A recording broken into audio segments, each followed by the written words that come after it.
주님의 크신 은혜가 이 시간 예배하는 우리 모두와 또 병상에 계신 분들과도 함께 하시기를 주님의 이름으로 간절히 축복을 드립니다. 오늘도 전후좌우 바라보시면서 예수님 사랑으로 축복합니다. 우리 인사하겠습니다. 예수님 사랑으로 축복합니다. 예수님 사랑으로 축복합니다. 아멘. 오늘은 우리가 잘 아시는 예수님의 씨 뿌리는 자의 비유의 말씀을 봉독했습니다. 농부가 밭에 씨를 뿌리죠. 농부는 예수님을, 또 예수님 이후의 시대에는 교회를, 제자들을, 또 온 그리스도인들을 뜻한다고 보시면 됩니다.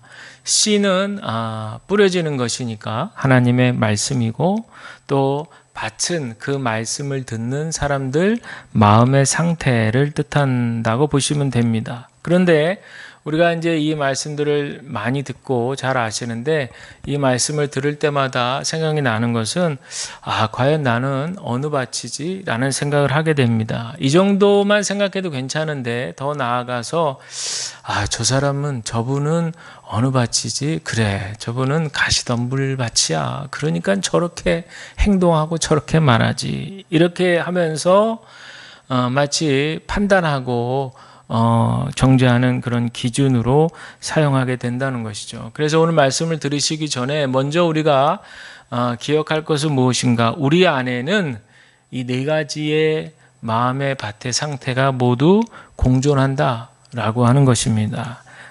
길가, 돌짝밭, 가시떨기, 또 좋은 땅까지 우리 안에는 다 존재한다라고 하는 것이죠. 그러니 결코 한 가지의 밭으로만 마음에 남아있지 않습니다. 길가라고 해서 평생 길가, 돌짝밭 평생 이렇지 않다는 거죠. 영성이라는 것이 바로 이와 같습니다. 한순간에 결정이 돼서 굳어지는 게 영성이 아니라 우리 주님과의 살아있는 인격적인 관계 속에서 조금씩 변화되어지고 변형되어지고 성장하게 되고 성화되어져 가는 그런 점점점 성장해져 가는 과정, 이것이 바로 우리는 영성이다 이렇게 할 수 있습니다. 그래서 그런 주님의 그런 친밀한 관계 속에서 무언가가 몽글몽글 이렇게 우리 안에서 피어오르게 되는데 바로 주님을 닮아가는 성품이 우리 안에 일어나게 되는 것이죠. 그래서 그것이 점점 자라나게 되는 것인데 왜 이 마음의 밭 비유가 나오느냐? 우리 안에는 인간의 죄성이 여전히 살아있기 때문에 그렇죠. 그래서 그런 죄성에 의해서 우리의 마음의 여러 가지 그런 마음밭의 상태를 오늘 이렇게 예수님께서 비유 말씀을 통해서 우리들에게도 들려주시는 것입니다. 그런데 왜 하필 비유로 말씀하셨는가? 오늘 읽지는 않았지만 그 중간 부분에 해당되는 부분을 보시면 제자들도 같은 질문을 하는 거죠. 왜 그들에게 비유로 말씀하십니까? 그랬더니 예수님께서 말씀하시기를 이 비밀을 알도록 허락된 사람이 있고 그렇지 않은 사람도 있다. 그런 얘기예요. 그러니까 무슨 말이냐면 보아도 보지 못하는 사람들이 있고 들리는데도 듣지 못하는 사람들이 있다. 그런 얘기죠. 즉 이 비유로 말씀하신 이유는 뭐냐? 준비된 마음의 밭의 상태에 따라서 준비되어 있으면 진리가 보이고 들릴 것이고 그렇지 않고 닫혀 있으면 아무리 보이고 들려도 그것이 보고 들을 수 없고 그저 비유는 하나의 이야기로 그저 흘러갈 뿐이다라는 것입니다. 여러분, 우리는 분명히 볼 수 있는 눈과 들을 수 있는 귀가 있죠. 그런데 살다 보면 사람들은 되게 보고 싶은 것만 보고 듣고 싶은 것만 듣는 경향이 있고 그렇게만 살아도 인생이 벅차다 이렇게 얘기들을 합니다. 그러나 성경은 우리에게 꼭 필요한 것을 보고 꼭 필요한 것을 들을 수 있는 그 깨달음이 필요하다고 얘기합니다. 꼭 봐야 될 것을 봐야 되는데 두 눈을 질끈 감아버린다든지 꼭 들어야 될 것을 들어야 되는데 손가락으로 귀를 콱 틀어 막고 살아가는 것이 그것이 바로 우리의 인생이다라는 것이죠. 그러므로 이 씨 뿌리는 자의 비유는 단순히 나는 어떤 밭이지 이거를 가리는 그런 말씀이 아니라 오늘 내 마음이 과연 하나님의 말씀을 잘 받아들일, 잘 수용할 수 있는 준비가 되어 있는가 이것을 물어보고 있습니다. 이 시간에 우리 성령께서 우리의 마음을 비추셔서 우리 안에 있는 길가와 같은 마음, 돌짝밭, 가시덤불, 또 좋은 밭의 모습도 있을 텐데 이런 등등을 다 깨닫게 하시고 좋은 열매로, 풍성한 열매로 맺을 수 있게 되시기를 간절히 축복을 드립니다. 예수님께서 4가지 밭을 말씀하셨는데 하나씩 살펴볼 텐데요. 먼저 길가에 떨어진 씨입니다. 길가에 떨어진 씨를 어떻게 했어요? 새들이 채갔어요. 새들이 먹어버렸다고 그랬습니다. 딱딱한 길 위에 떨어지니 씨가 흙 속으로 쑥 들어가서 싹이 나고 잘 자라야 되는데 그럴 여지가 없는 거죠. 이 딱딱하다고 하는 것 속에는 아무런 효능이 발휘할 수 없습니다. 도리어 새들의 먹잇감이 돼서 그 씨의 존재가 사라져버린 것이죠. 메시지 번역판에 보면은 이 부분을 악한 자가 와서 낚아채 갔다고 그랬습니다. 본래 의도와는 다르게 결과가 달라진 것이죠. 안 좋은 쪽으로 사라진 것입니다. 왜 이렇게 되었는가 보니까 누구든지 천국 소식을 듣고도 받아들이지 않으면, 여기서 중요한 말이 제가 강조했죠. 받아들이지 않으면요.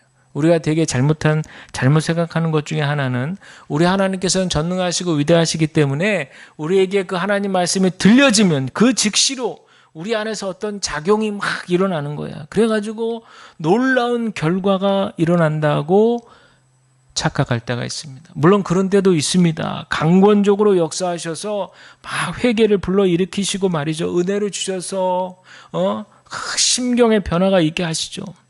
지금도 이런 일이 누구에게나 일어날 수 있습니다. 저에게도 그런 강력한 말씀으로 주님을 만나게 하셨죠. 그런데 왜 이런 일이 잘 일어나지 않는가?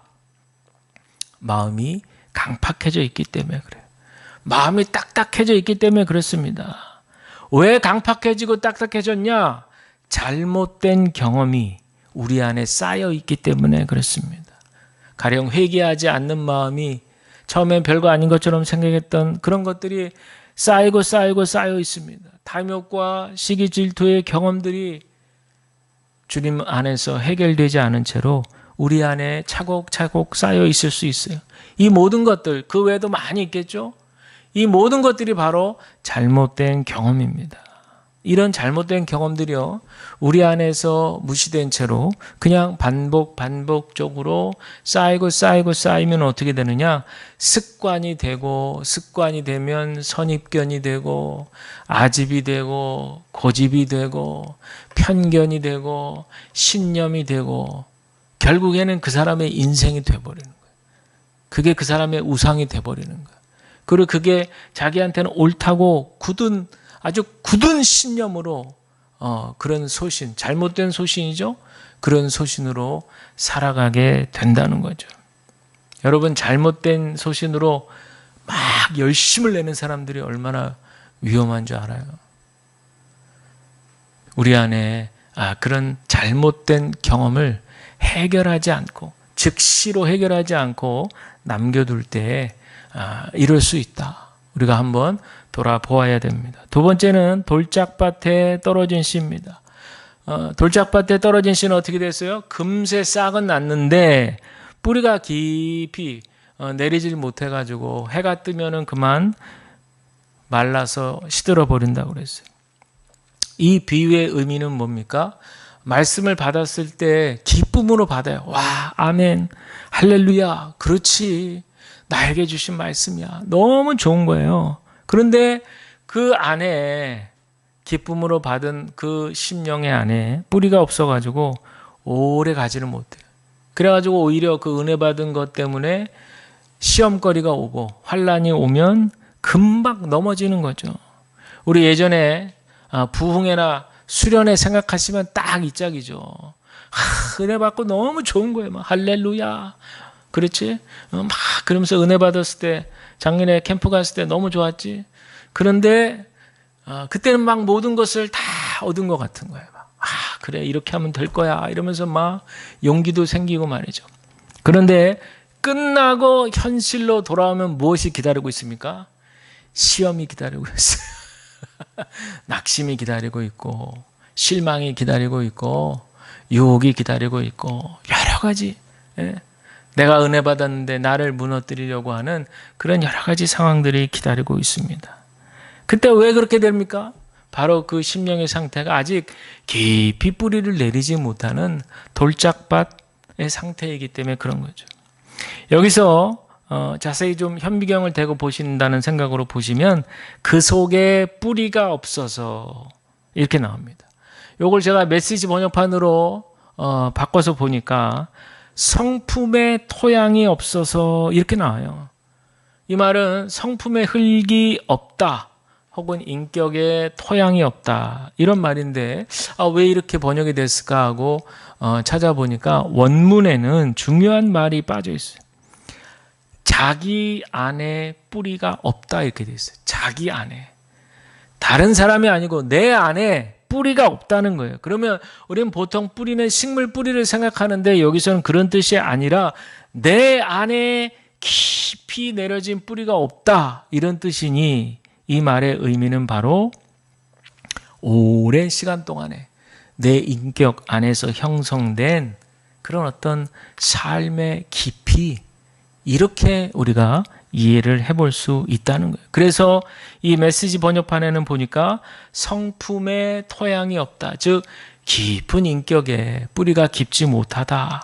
이렇게 이해를 할 수 있다는 것이죠. 그러니까 처음에는 기쁨으로 막 말씀을 받지만 그 삶을 지탱할 인격의 토양이 형성되지 않기 때문에 어려움이 오면 어떻게 된다는 거예요? 금방 무너진다는 거예요.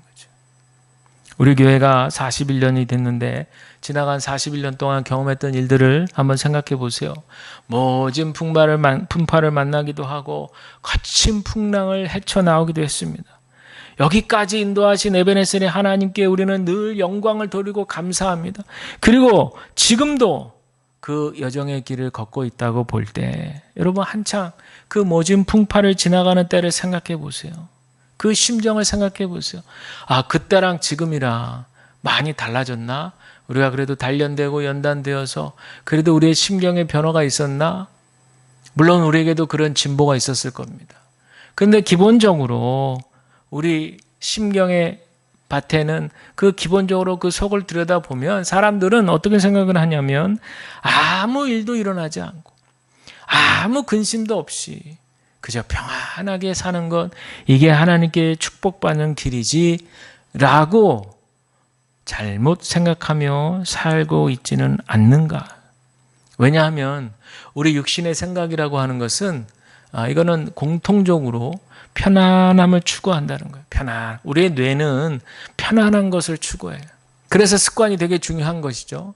습관이 들 때까지 노력하는 게 굉장히 중요한 것인데 불편함이나 어려움은 잘못되었다 이렇게 육신은 생각한다는 거예요. 그래서 시련이 오고 고난이 닥쳐오면 이거 뭔가 큰일이 났다고 생각하면서 하나님을 원망하게 되는 거죠. 그러나 시련은 하나님께서 우리를 쓸모없다고 버렸다는 증거가 아니라 얼마나 말씀의 뿌리가 그 안에 깊이 내렸는지를 시험해 보는 시간인 거예요. 그리고 그 시련을 통해서 점점 더 인내하고 기다리는 그 열매를 거두도록 도와주시는 것이다. 왜냐하면 믿음이라는 것은 그저 하루아침에 확 은혜 받았다 그래가지고 우리의 믿음의 뿌리가 그렇게 깊게 생기지 않기 때문에 그래요. 우리 사람 간의 관계도 오랜 시간을 두고 봐야 저 사람에 대해서 내가 잘 알죠. 이렇게 얘기하는 것처럼 하나님과 우리의 관계도 인격적인 관계인데 그 신뢰라고 하는 것은 한두 번 말씀 들었다고 해서 한두 번 우리가 은혜 받았다고 해서 그 신뢰 관계가 깊어지는 게 아니라는 거죠. 오랜 시간 동안에 듣고 또 듣고 여러 가지 고난과 그런 고민되는 상황에서도 끝까지 또 말씀을 붙들고 순종하고 이러는 가운데 조금씩 우리의 성품의 토양이 점점 형성이 된다라는 겁니다. 따라서 여기서 얘기하는 중요한 성품의 토양이라는 것은 과연 우리 삶에 오래 참음의 열매가 맺어 있는지 없는지라는 겁니다. 우리 주님을 신뢰하고 적극적으로 신뢰하고 우리 주님이 오늘도 나와 함께 하시기를 기뻐하시고 실제적으로 우리 주님과 동행하는 그 발걸음, 한 걸음 두 걸음 그렇게 걸어갈 수 있는 우리의 삶, 이것이 바로 우리 성품의 토양, 오래 참음의 열매입니다. 여러분, 교회 역사가 왜 그렇게 중요하고 한 개인의 신앙의 연조가 왜 이렇게 중요합니까? 물론 그것만 가지고 자랑하고 앞세운다면 그건 분명 잘못된 신앙이죠. 그러나 그 의미를 우리는 퇴색시키면 안 됩니다. 하나님께서 이 역사 가운데에서 교회를 세우시고 여기까지 인도하신 그 하나님의 구원의 역사를 묵묵히 바라보면서 그 하나님의 구원 역사를 바라보며 쫓아왔던 그 신앙의 선배들의 발걸음들 말이죠. 또 한 집안에 한 가문의 복음의 씨가 뿌려져서 대를 이어서 주님과 동행해서 이어나가는 그 발걸음들이 바로 깊이 뿌리를 내리는 오래 참음의 열매인 것을 기억하시기를 바랍니다. 그래서 우리 자녀 세대들에게 이 신앙과 믿음을 물려주는 것이 매우 중요하다. 우리가 오늘 다시 한번 기억해야 될 줄로 믿습니다. 세 번째는요, 가시덤불 속에 뿌려진 씨입니다. 이 비유는 말씀은 듣긴 들었는데 세상 염려와 재물의 유혹이 말씀을 막는다는 거예요.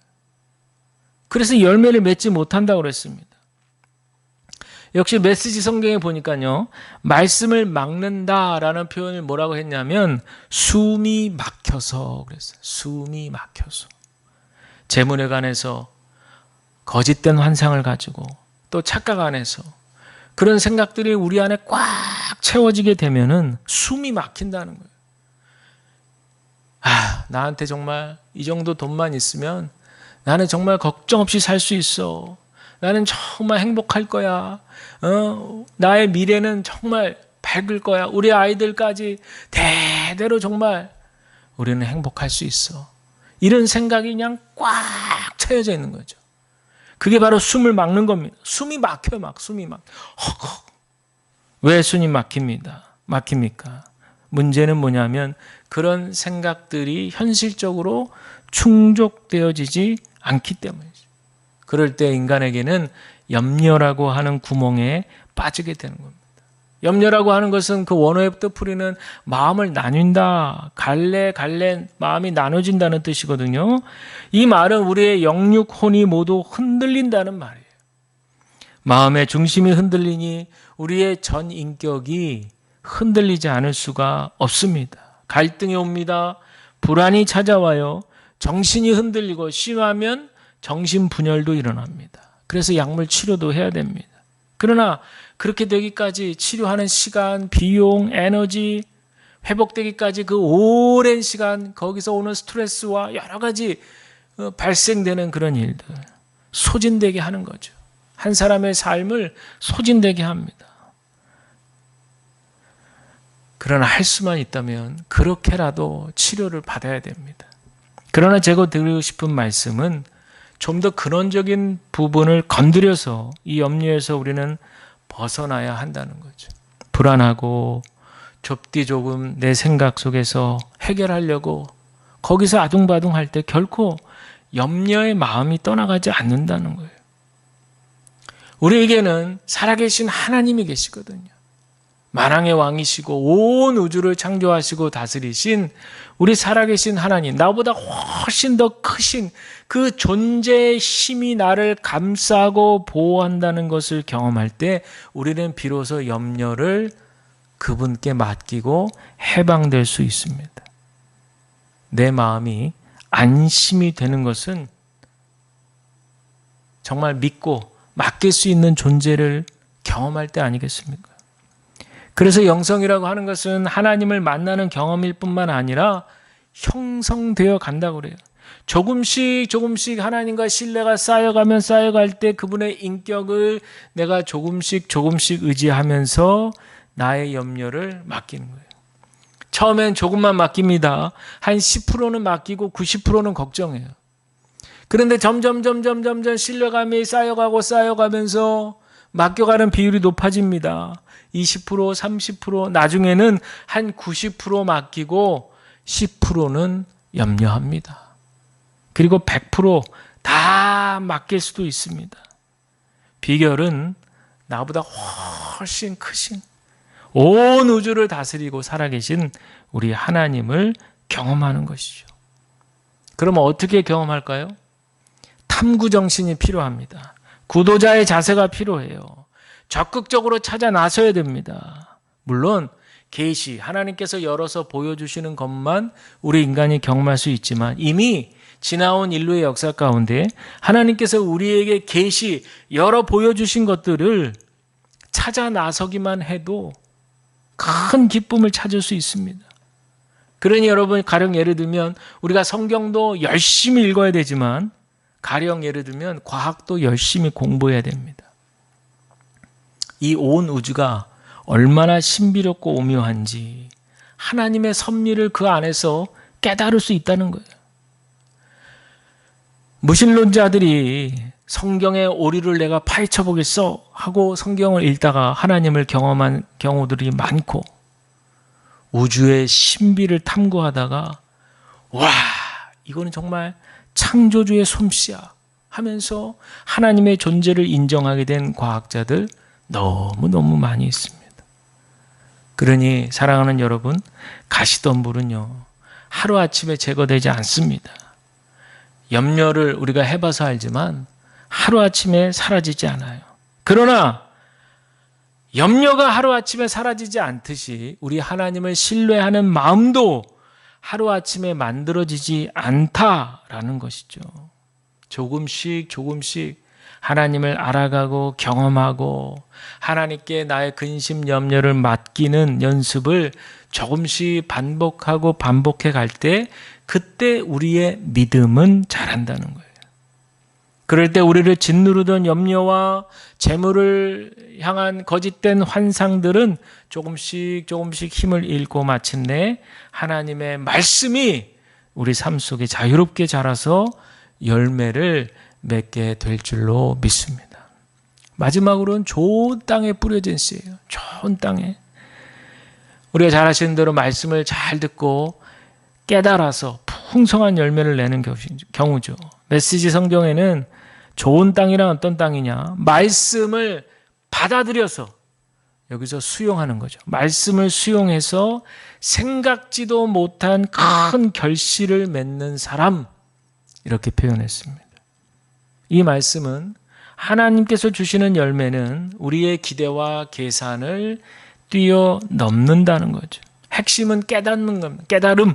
처음에도 말씀드렸지만 사람들은 듣지 않으려고 손가락으로 귀를 틀어막고 보지 않으려고 두 눈을 질끈 감는다 그랬어요.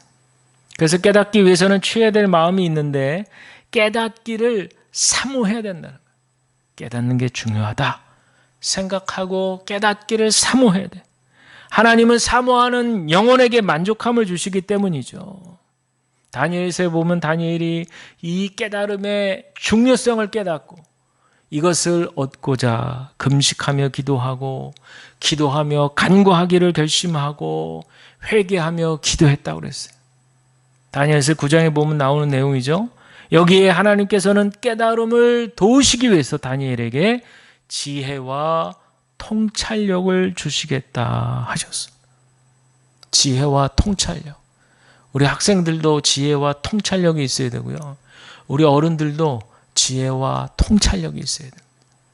어떤 상황 속에서 하나님께서 또 말씀을 보다가 하나님께서 나에게 주시는 그 깨달음, 통찰, 그렇구나 하는 이 통찰, 우리가 이것을 사모하고 갈망해야 될 줄로 믿습니다. 왜냐하면 깨달으면 열리는 거예요. 깨달으면 열리는 겁니다. 우리 인생이 더 깊어지고 깨달으면 열리는 역사가 일어납니다. 두 번째로 잘 깨달으려면 잘 들어야 돼요. 잘 듣는 마음이 중요합니다. 우리 영혼이 살아나는 것은 하나님의 말씀이 우리 영혼을 울릴 때 살아나잖아요. 깨달을 때 우리는 살아납니다. 우리 영혼은 깨달을 때 즐거움을 얻습니다. 흔히 우리가 은혜를 받았다 이런 말 하는 것은 바로 하나님 말씀이 우리의 인격에 스며들어 오셔서 우리를 열어주셔서 깨닫게 하셨다는 뜻이죠. 아, 그렇지. 맞아. 무릎을 치는 깨달음이죠. 그래서 여러분, 이 깨달음은 머리에서 끝나지 않습니다. 우리의 마음에 감동을 주고 말이죠. 우리의 삶을 손발을 부지런히 움직이게 합니다. 그래서 우리는 감정적으로도 감동을 받아 눈물을 흘릴 수도 있고 무릎을 칠 수도 있고 이런 과정들이 우리 인격 안에 다 흘러들어가는 여정이죠. 최종적으로는 우리 마음에 안착합니다. 떠나지 않아요. 우리가 그 안착한 말씀을 죄된 생각과 언행으로 훼손시키지 않는 이상 그 말씀은 우리를 지켜주고 우리를 보호한다는 거죠. 따라서 여러분, 우리는 말씀을 잘 듣기 위해서 또 그 말씀이 우리 마음에 잘 안착하기 위해서는 우리 안에 그 어떠한 죄된 생각들도 다 비워내는 것이 좋습니다. 끊임없이 깨달음 주옵소서. 지혜와 통찰을 주시옵소서. 이 마음을 갈망하면서 내 욕망을 볼 수 있는 눈이 열리기를 바라고 그것을 봤을 때 기도 가운데 덜어낼 수 있는 그런 힘이 우리 안에 생겨야 되는 거죠. 또한 잘 듣기 위해서는 막 이것저것 시끄러운 데보다는 고요하고 조용한 가운데, 물론 환경적으로도 고요하고 조용하지만 내 마음에서도 시끄럽고 분주할 때가 있잖아요. 복잡할 때가 있잖아요. 그럴 때 고요하게 혼자만의 시간을 가진다든지 하면서 조용하게 이 마음을 들여다볼 수 있는 그런 시간이 필요한 거예요. 집중할 수 있는 시간이 필요합니다. 어렸을 때 왜 해가 쫙 났을 때 종이에다 돋보기 딱 되면서 그 빛으로 종이가 타들어가는 그런 경험에 참 재밌어 했었던 저의 기억이 있습니다. 집중하는 거죠. 집중해서 들어가면, 초점을 맞추고 집중해서 들어가면 그 말씀이 우리를 살린다는 거죠. 한 번이라도 그런 경험이 생겨나면 우리는 그 소중함을 영원히 잊을 수가 없을 겁니다. 최종적으로 말씀을 잘 깨닫기 위해서는 오히려 들은 말씀을 삶 속에서 적용하고 실천하는 것이 말씀을 더 잘 깨닫는 방법입니다. 실천하지 않는 깨달음은 뿌리 없는 나무와 같다고 생각하시면 돼요. 그래서 진리를 작은 것이라도 뭔가 이거구나 하고 딱 느껴지는 게 있다면 바로 깨닫는 것을 실천하는 게 중요하다. 그럴 때 우리 마음에 혁명이 일어난다는 거예요. 마음의 혁명. 그래서 우리가 심령이 새로워진다는 게 그런 뜻이죠. 그리고 그 심령이 새로워짐으로 실천의 열매를 풍성하게 거두게 될 줄로 믿습니다. 사랑하는 성도 여러분, 좋은 땅은 곧 완벽하다라는 것을 의미하는 것이 아닙니다. 들려주시는 하나님 말씀을 잘 듣고 깨달음의 은혜 가운데 그것을 우리의 삶으로 살아내려는 삶, 그 사람이 바로 좋은 땅의 여건을 갖춘 사람이죠. 그럴 때 하나님께서는 우리의 계산을 뛰어넘으셔서 생각지 못한 큰 결실, 축복의 열매를 우리에게도 허락하실 줄로 믿습니다. 바라기는 오늘 말씀을 기억하시면서 네 가지 마음의 밭의 상태 늘 내 안에 있다 이렇게 생각하시고 점검하시면서 좋은 땅에 머물기를 결단하시고 사모하시는 저와 여러분 위에 우리 주님의 크신 축복이 함께 하시기를 간절히 축원합니다. 우리